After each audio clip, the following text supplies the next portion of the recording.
सम्मान्य अतिथिवृंद हातले शुभेच्छा जनाउछन्ति एवं आजिकार ए अवसर विशेषता शतगुणित होइछि माननीय मुख्यमंत्री ओडिशा श्री मोहन चरण माझी महोदय, माननीय केंद्र शिक्षा मंत्री भारत सरकार श्री धर्मेंद्र प्रधान महोदय, माननीय सांसद कटक शिक्षानुष्ठान हीरक जयंती समारोह में जोग देले मुख्यमंत्री। महांगा निर्वाचन मंडली अंतर्गत निश्चित कैली अहमद बक्स उच्च विद्यालय हीरक जयंती समारोह में उद्यापन कार्यक्रम में मुख्यमंत्री मोहन चरण माझी मुख्य अतिथि भाव जोग देइछन्ति। विद्यालय पुरातन छात्र संसद पक्षरु आयोजित भव्य उत्सव में जोग देई मुख्यमंत्री श्री माझी कहिले, जातिर अस्मिता हेउची आम परिचय। ओडिशा माटीर शिक्षा संस्कृति ऐतिह्य परंपरा एवं सारस्वत विभव भितरु यह झटकु थाए बोली से कहिथिले। विद्यार्थी माने उत्कल माटीर गौरवोज्ज्वल गाथा को जीवनर अंतिम क्षण पर्यंत स्मरण रखिबाकू मुख्यमंत्री आह्वान देथिले। मुख्यमंत्री कहिथिले जे आम सरकार लोकंकर सरकार, राज्यर सामग्रिक विकास पई सरकार सब बेले सजग अछंती।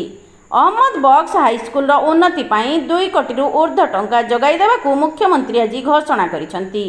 उत्सव में केंद्र शिक्षा मंत्री धर्मेंद्र प्रधान वरेण्य अतिथि भाव जोग देई सारा देश में शिक्षार विकास उपरे यशस्वी प्रधानमंत्री दिगदर्शन उपरे गुरुत्व देई तांकर अभिभाषण रखिथिले। महांगा निर्वाचन मंडली रे शिक्षार प्रभुत्व उन्नति पाई पदक्षेप नेबाकू से प्रतिश्रुति मध्य देइछंती। महांगा विधायक सादा प्रसाद प्रधान उत्सव में पौरोहित्य करुथिबार देखिबाकू मिलिछि।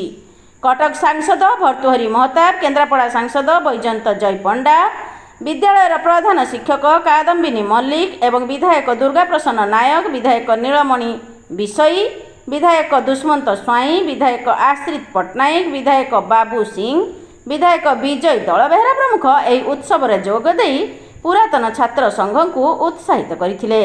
पुरातन छात्र संघ पक्षरु मान्यवर मुख्यमंत्री, मान्यवर केन्द्रमंत्री एवं समस्त अतिथि मानकु पुष्पगुच्छ, उत्तरीय, उपढौकन एवं विद्यालयर सम्मान सूचक फलक प्रदान मध्य करा जायछि। विद्यालयर मुखपत्र हीरक ज्योति को मुख्यमंत्री उन्मोचन करिथिबार देखिबाकू मिलिछि। पुरातन छात्र संघ पक्षरु देवेंद्र साहू धन्यवाद अर्पण करथिले। रत्न भंडार खोलिबार लागिछि। आज रत्न भंडार खोलाबार आज दिन से दिन जो ये बसी बर्तमान सेपटे रत्न भंडार भीतर द्वार खोला चली कि बोधे खोला सरला ये गणति मणति हम एवं ताहार आवश्यक पदक्षेप नि समस्त कथा को आज आपण मानकर आशीर्वाद महाप्रभु इच्छा आज सहजरे दे पारुछि। आगामी दिन में नुआ ओडिशा गठन करिबारे, ओडिशा को विकसित ओडिशा गठन करिबारे एवं आमर यशस्वी प्रधानमंत्री 2047 मसीह जो विकसित भारत देखा चाहूँगी आपण मानकर ओडिशा सरकार और समस्त सहयोग एवं से जो अपील करते आपण मानकर पाखरे एठी ओडिशा को आसिकरी आपण माने तांकर से कथा को गुरुतर सह ग्रहण करिकरी जो डबल इंजिन सरकार कही ग्रहण करिकरी आज डबल इंजिन सरकार आज आपण माने आनी पारिछंती। डबल इंजिन समस्त बोगी गुड़ी को आज यही मंच में आज अछंती। ये गोटे छोटिया कथा नुह।